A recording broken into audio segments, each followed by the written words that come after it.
ಜಿತೇಂದ್ರ ಅವರೇ, ನಾನು ಕಾರ್ಯಕ್ರಮದ ಪ್ರಾರಂಭದ ಹೇಳಿದೆ, ದೇಶದ ಭದ್ರತೆ ಸಮಗ್ರತೆ ವಿಚಾರದಲ್ಲೂ ಕೂಡ ರಾಜಕಾರಣ ಮಾಡಬೇಕಾ? ಒಂದ್ ಪಕ್ಷದ ಒಂದ್ ನಿಲುವು, ಮತ್ತೊಂದು ಪಕ್ಷದ ಮತ್ತೊಂದು ನಿಲುವು ಬೇಕಾ ಇದು ಅಂತ ಹೇಳಿ ಈಗ ಇವರಿಬ್ಬರ ನಿಲುವಲ್ಲೇ ನೋಡಿ ಸರ್, ನಮ್ಮ ದೇಶದ ಮೇಲೆ ಆಗ್ತಾ ಇರುವ ಉಗ್ರಗಾಮಿಗಳ ಅಟ್ಯಾಕ್, ಇದರಲ್ಲೂ ಕ್ರೆಡಿಟ್ ಪಾಲಿಟಿಕ್ಸ್ ಬೇಕು.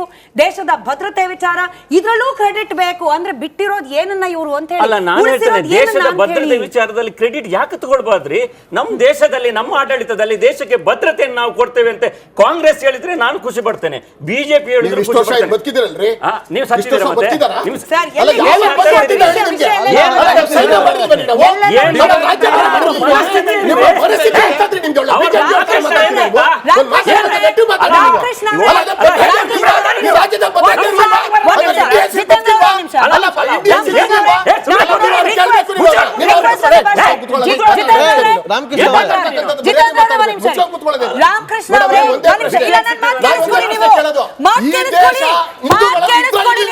ನೀವು ನೋಡಿ, ಬೇರೆಯವ್ರು ನೀವು ಮಾತಾಡುವಾಗ ಬೇರೆಯವ್ರು ಮಾತಾಡೋದು ನಿಮಗೆ ಕೋಪ ಬರುತ್ತೆ.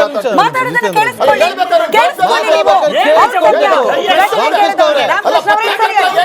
ರಾಮಕೃಷ್ಣ ಅವರೇ ಸರಿ ಅಲ್ಲ. ಯದುಕುಮಾರ್ ಅವರೇ, ನಾನು ಮಾತಾಡ್ತಿದ್ದೀನಲ್ಲ, ಯದುಕುಮಾರ್ ಅವರೇ ಒಂದ್ ನಿಮಿಷ. ರಾಮಕೃಷ್ಣ ಅವರೇ, ಹಂಬಲ್ ರಿಕ್ವೆಸ್ಟ್ ನೋಡಿ, ನಿಮಗೆ ಹೇಗೆ ನೀವು ಮಾತನಾಡುವಾಗ ಬೇರೆಯವ್ರು ಮಾತನಾಡಿದ್ರೆ ಇಂಟರಪ್ಟ್ ಅನ್ಸತ್ತೋ, ನಾನು ಕೇಳಿದ ಪ್ರಶ್ನೆ ಅವರಿಗೆ, ಅವ್ರ ಉತ್ತರದ ಬಗ್ಗೆ ನಿಮ್ಗೆ ಅಬ್ಜೆಕ್ಷನ್ ಇದ್ರೆ ನೋಟ್ ಮಾಡ್ಕೊಳ್ಳಿ, ಆಮೇಲೆ ನಾವು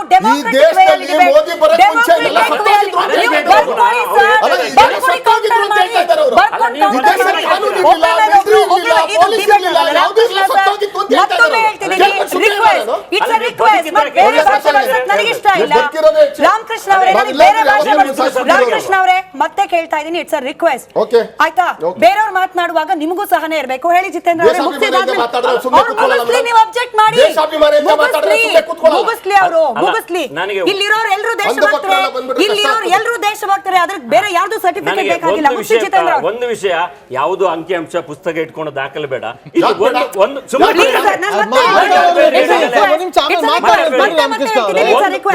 ಒಂದು ವಿಷಯ ಏನ್ ಹೇಳಿದ್ರು, ನೀವು ಒಂದು ಅಂಕಿಅಂಶಗಳಿಗೆ ಹೇಳಿದ್ರಿ, 9,000 ಅವರು ಕಾಂಗ್ರೆಸ್ ಆಡಳಿತದಲ್ಲಿ, ಆಮೇಲೆ 2,000 ಚಿಲ್ಲರೆ ಬಿಜೆಪಿ ಆಡಳಿತದಲ್ಲಿ ಅಂತ. ಇವರು ಒಂದು ಮಾತು ಹೇಳಿದ್ರು, ಏನ್ ಮಾಡ್ರಿ ನೀವು ಎಲ್ಲರನ್ನ ಜೈಲಿಗೆ ಹಾಕಿಬಿಟ್ರಲ್ಲ, ಅಟ್ಯಾಕ್ ಆಗ್ಲಿಲ್ಲ, ಮಿಲಿಟರಿ ತಂದ್ರಲ್ಲ ಅಂತ. ಅಂದ್ರೆ ಇವ್ರ ಮನಸ್ಸಿನ ಭಾವನೆ ಏನು? ಮಿಲಿಟರಿ ತಂದದಕ್ಕೆ ಅಟ್ಯಾಕ್ ಆಗ್ಲಿಲ್ಲ, ನೀವು ಮಿಲಿಟರಿ ತರಬಾರ್ದಿತ್ತು.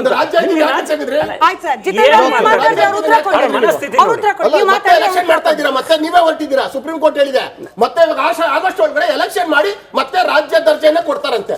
ಮಾಡಿದಾದ್ರೂ ಯಾತಕ್ಕೆ ನೀವು ಹಾಗಾದ್ರೆ ಮಾಡಿದಾದ್ರೂ ಯಾತಕ್ಕೆ? ಏನಾದ್ರೂ ಉಪಯೋಗ ಏನಾಯ್ತು ನಿಮ್ಗೆ? ಇಲ್ಲ ಹೇಳಿ, ನಾವು ಮಾಡೋದಿಲ್ಲ, ಅದು ರಾಜ್ಯ ದರ್ಜೆ ಕೊಡಲ್ಲ ರೀ, ಅಲ್ಲಿರೋ ಮುಸಲ್ಮಾನರು ನಮ್ಮ ದ್ರೋಹಿಗಳು ಅಂತ ಹೇಳ್ಬಿಡಿ. ಮತ್ತೆ ಸುಪ್ರೀಂ ಕೋರ್ಟ್ ಹೇಳಿದೆ ಆಗಸ್ಟ್ ಸೆಪ್ಟೆಂಬರ್ ಅಲ್ಲಿ ಎಲೆಕ್ಷನ್ ಮಾಡಲೇಬೇಕು, ಯಾವುದೇ ಕಾರಣಕ್ಕೂ ಮುಂದುವರಿಬಾರ್ದು ಅಂತ ಹೇಳಿ ಕೇಂದ್ರ ಸರ್ಕಾರ ಅಫಿಡವಿಟ್ ಹಾಕಿದೆ.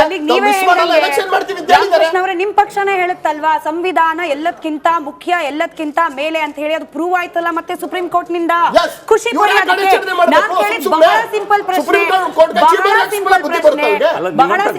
ಬಿಟ್ಬಿಡಿ ರಾಮಕೃಷ್ಣ ಅವರೇ, ನೀವ್ ಯಾಕೆ ಸುಮ್ಮನೆ ನಿಮ್ ಗಂಟ್ಲಿಗೆ ಶೋಷಣೆ ಮಾಡ್ಕೊಳ್ತೀರಿ? ವೀರಣ್ಣ ಅವರೇ, ಬಹಳ ಸಿಂಪಲ್ ಪ್ರಶ್ನೆ ಕೇಳಿದ್ದಪ್ಪ. ದೇಶದ ಭದ್ರತೆ ಅಂತ ಬಂದಾಗ ಎಲ್ಲಾ ಪಕ್ಷಗಳು ಪಕ್ಷವನ್ನ ಮರೆತು ಮುಂದೆ ನಿಂತ್ಕೊಳ್ಬೇಕು. ಹೌದು, ನಮ್ಮ ದೇಶದ ಮೇಲೆ ಅಟ್ಯಾಕ್ ಆದ್ರೆ ಅದನ್ನ ನಾವು ಖಂಡಿಸ್ತೀವಿ. ಅಟ್ಯಾಕಿಗೆ ಪೂರಕವಾಗಿ ನಿಂತಾ ಇರುವ ದೇಶವನ್ನ ನಾವು ಶತ್ರು ರಾಷ್ಟ್ರ ಅಂತ ಹೇಳ್ತೀವಿ ಅಂತ ಹೇಳಿ, ಬರ್ತಾ ಇಲ್ಲ ಒಗ್ಗಟ್ಟು, ಕಾಣಿಸ್ತಾ ಇಲ್ಲ ಒಗ್ಗಟ್ಟು ಅಂತ. ಹೌದು ಮೇಡಮ್, ನಮ್ಮ ರಾಷ್ಟ್ರೀಯತೆ ಮತ್ತು ಭದ್ರತೆ ವಿಷಯದಲ್ಲಿ ಪಕ್ಷಾತೀತವಾಗಿ ನಾವು ಇರಬೇಕು. ಯಾವುದೇ ಇದು ರಾಜಕಾರಣ ಅಲ್ಲಿ ತರಬಾರ್ದು. ಈಗ ನೋಡಿ, ಮೋದಿಯರ ಆಳ್ವಿಕೆಯಲ್ಲಿ 10 ವರ್ಷದಿಂದ ಕಡಿಮೆ ಆಗಿದೆ. ಅದರ ನಿಟ್ಟಿನಲ್ಲೇ ಆರ್ಟಿಕಲ್ 370 ಅಲ್ಲಿ ರದ್ದು ಮಾಡಿರೋದು ಭದ್ರತೆ ಹೆಚ್ಚು ಮಾಡೋ ಉದ್ದೇಶದಿಂದನೇ. ಆಮೇಲೆ ಹೇಳ್ತಾ ಇದ್ರು ಏನಾಗಿದೆ ಅಂತ, EPFO ಅಕೌಂಟು 14 ಕೋಟಿ ಇದ್ದಿದ್ದು ಇವತ್ತು 27 ಕೋಟಿ ಕ್ರಾಸ್ ಆಗಿದೆ. ಆಲ್ಮೋಸ್ಟ್ ಡಬಲ್ 10 ವರ್ಷದಲ್ಲಿ. ಖಾಸಗಿ ಉದ್ಯೋಗದಲ್ಲಿ ಏರಿಕೆ ಕಂಡಿದೆ. ಆಮೇಲೆ ಸೆಂಟ್ರಲ್ ಬಡ್ಜೆಟಲ್ಲಿ ನೋಡಿ 37% ಕ್ಯಾಪಿಟಲ್ ಇನ್ವೆಸ್ಟ್ಮೆಂಟ್ಗೆ ಇಡ್ತಾ ಇದ್ದಾರೆ. ಅದೇ ನಮ್ಮ ರಾಜ್ಯದ ಬಡ್ಜೆಟಲ್ಲಿ ಕ್ಯಾಪಿಟಲ್ ಇನ್ವೆಸ್ಟ್ಮೆಂಟ್ಗೆ ಎಷ್ಟಿದೆ? 15% ಬರ್ತಾ ಇಲ್ಲ. ಆಮೇಲೆ ಸಚಿವ ಸಂಪುಟ ದರ್ಜೆ ಮಾತಾಡ್ಬೇಡಿ ಸರ್ ಮಧ್ಯದಲ್ಲಿ. ಸಚಿವ ಸಂಪುಟ ದರ್ಜೆ 32 ಇರಬೇಕಾಗಿರೋದು 85ಕ್ಕೂ ಹೆಚ್ಚು ಕೊಟ್ಟಿದ್ದಾರೆ. ಈ ತರ ಬರ ಕಾಲದಲ್ಲಿ ರೈತರ ಆತ್ಮಹತ್ಯೆ 692 ರೈತರ ಆತ್ಮಹತ್ಯೆ ಆಗಿದೆ. ಯಾವುದೇ ಇದು ಕೂಡ ಅನುದಾನಗಳು ಇದು ಮಾಡ್ತಾ ಇಲ್ಲ. ಆಡಳಿತದಲ್ಲಿ ವೈಫಲ್ಯ. ವೀರಣ್ಣ ಅವರು, ರಾಮಕೃಷ್ಣ ಅವರು, ಯದುಕುಮಾರ್ ಅವರು ಎಲ್ರಿಗೂ ಹೇಳೋದು ಒಂದೇ, ಈಗ ಜನಕ್ಕೆ ಮಾಹಿತಿ ಅನ್ನೋದು ಪಡ್ಕೊಳ್ಳೋದು ಕಷ್ಟ ಅಲ್ಲ, ಎಲ್ಲರ ಬೆರಳ ತುದಿಯಲ್ಲಿ ಸಿಕ್ಬಿಡುತ್ತೆ ಸ್ಟ್ಯಾಟ್ಸು. ಯಾರು ನಿಜ ಹೇಳ್ತಾರೆ ಯಾರು ಸುಳ್ಳು ಹೇಳ್ತಾರೆ ಗೊತ್ತಾಗ್ಬಿಡುತ್ತೆ. ಕಡೆ 3 ನಿಮಿಷ ಇದೆ, ದಯವಿಟ್ಟು ಒಬ್ಬರಾದ್ಮೇಲೆ ಒಬ್ರು ಮಾತನಾಡಿ ಎಲ್ಲರೂ ಕಿರ್ಚಿದ್ರೆ ಇಮಿಡಿಯೇಟ್ ಆಗಿ ವೈಂಡ್ ಅಪ್ ಮಾಡ್ಬೇಕಾಗತ್ತೆ. ಅನಿವಾರ್ಯ ಮಾಡಬೇಡಿ ಆ ಪರಿಸ್ಥಿತಿಯನ್ನ. ನನ್ನ ಕೈಲಿ ಇದ್ದಿದ್ರೆ ನಾನು ಮಾಡ್ತಿದ್ದೆ sir, but it's out of my limit.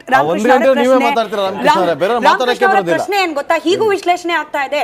Siddaramaiah ಅವರು ಎಲೆಕ್ಷನ್ ಟೈಮ್ ಅಲ್ಲಿ ಇಲ್ಲಾದಂತಹ ಬಾಂಬ್ ಬ್ಲಾಸ್ಟ್ ಹಾಗೆ ಪಾಕ್ ಪರವಾದ ಘೋಷಣೆಯಿಂದ ಕಾಂಗ್ರೆಸ್ ಪಕ್ಷಕ್ಕಾದ ಡ್ಯಾಮೇಜ್, ಅದನ್ನ ಜನರ ಮನಸ್ಸಿನಿಂದ ಹೋಗ್ಲಾಡಿಸ್ಲಿಕ್ಕೆ ಮತ್ತೆ ಪುಲ್ವಾಮಾ ಮತ್ತೆ ರಾಮ ಮಂದಿರ ವಿಚಾರ ಮಾತನಾಡಿದ್ರು. ಹೌದು ಇಲ್ಲ ಇಲ್ಲ ನೋಡಿ ಸರ್, 3 ನಿಮಿಷದಲ್ಲಿ 1 ನಿಮಿಷ ನಿಮಗೆ ನನಗೊಂದು ನಿಮಿಷ ಕೊಡಿ ಸರ್.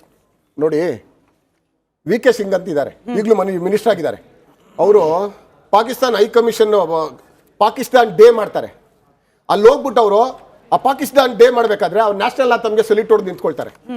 ವಿ.ಕೆ. ಸಿಂಗ್ ಈಗಲೂ ಮಿನಿಸ್ಟರ್ ಇದ್ದಾರೆ, ಅವರು ಎಕ್ಸ್ ಮಿಲಿಟರಿ ಚೀಫ್ ಆಗಿದ್ರು. ಅದಾಯ್ತಾ? ಇನ್ನೊಬ್ರು ತಗೊಳ್ಳಿ, ಅವ್ರು ಹೇಳ್ತಾರೆ ಒಬ್ಬ ಆಲಮ್ ಅಂತ ಇರ್ತಾನೆ, ದೊಡ್ಡ ಟೆರರಿಸ್ಟ್. PDP ಜೊತೆ ಅವ್ರು ಹೊಂದಾಣಿಕೆ ಮಾಡ್ಕೊಂಡಲ್ಲ ಅಧಿಕಾರದ ದಾಹಕ್ಕೋಸ್ಕರ ಅವ್ನ ಏನ್ ಮಾಡ್ತಾರೆ ಗೊತ್ತಾ, ಅವ್ನ ಟೆರರಿಸ್ಟ್, ಅವನು ನೋಟೆಡ್ ಟೆರರಿಸ್ಟ್, ಅವನ್ನ ಬಿಟ್ಬಿಡ್ತಾರೆ.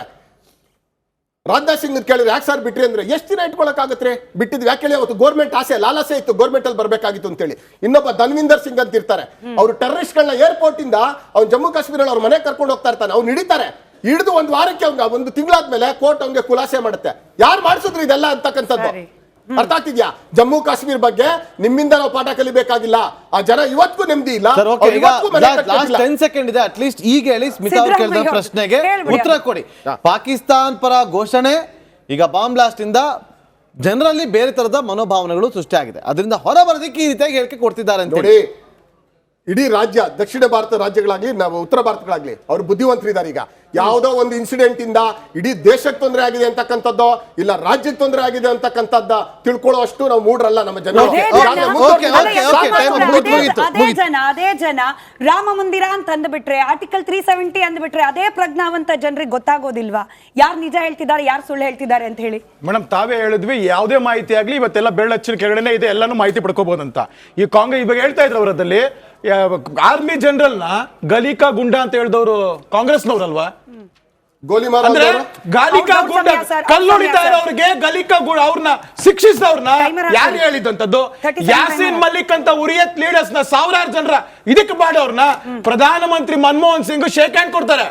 ನೀವು ತಿಳ್ಕೊಬೇಕು ಇನ್ನೊಂದಲ್ಲಿ, ಒಂದು ಭಾರತೀಯ ಜನತಾ ಪಾರ್ಟಿ ಹುಟ್ಟಿರೋದೇನೆ ದೇಶ ಮೊದಲು ಪಕ್ಷ ನಂತರ ವ್ಯಕ್ತಿ ಕೊನೆ ಅಂತ ಅನ್ಬಿಟ್ಟು, ನಮ್ಮ ಪಕ್ಷದ ಸಿದ್ಧಾಂತ ಯಾವಾಗಲೂ ದೇಶ ಮೊದಲು ಅಂತ ಅನ್ಬಿಟ್ಟು, ಕೊನೆಗೆ ನೀವು ಪ್ರಶ್ನೆ ಕೇಳಿದಂತದಲ್ಲಿ ಡೈವರ್ಸಿಫಿಕೇಶನ್ಸ್ ಪ್ರತಿ ಸತಿನೂ ರಾಷ್ಟ್ರದ ಸಮಸ್ಯೆ ಬಂದಾಗ ಡೈವರ್ಸಿಫೈ ಮಾಡಿ ಹೇಳುವಂತದ್ದೇ ಕಾಂಗ್ರೆಸ್ಸಿನ ಹುಟ್ಟುಗುಣ.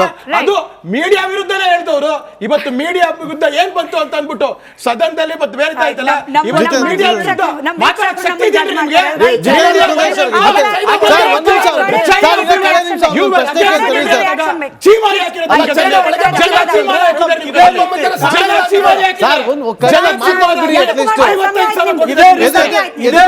ಕಾಂಗ್ರೆಸ್ಸಿಗರ ಮನಸ್ಥಿತಿ ಮುಂದುವರೆದ್ರೆ ಈ ಕಳೆದ 2 ಲೋಕಸಭಾ ಅವಧಿಯಿಂದ ಕೂಡ ಅಧಿಕೃತ ವಿರೋಧ ಪಕ್ಷನೂ ಆಗಕ್ಕಾಗಿಲ್ಲ ಅವ್ರಿಗೆ.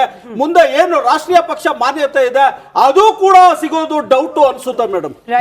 ಜಿತೇಂದ್ರ ಕುಮಾರ್ ಕುಂದ್ರೇಶ್ ಅವರೇ, ಕಡೆಯದಾಗಿ ಹೇಳಿ, ಈ ಧರ್ಮ, ಈ ಅಟ್ಯಾಕು ಇದೇನೆ ಅವರಿಗೆ ರಾಜಕೀಯ ವ್ಯಕ್ತಿಗಳಿಗೆ ಪ್ರಚಾರಕ್ಕೆ ಇರುವಂತ ಪಕ್ಷ ಬೇಕಾಗಿರುವಂತ ಸಬ್ಜೆಕ್ಟ್ ಅಲ್ಲ.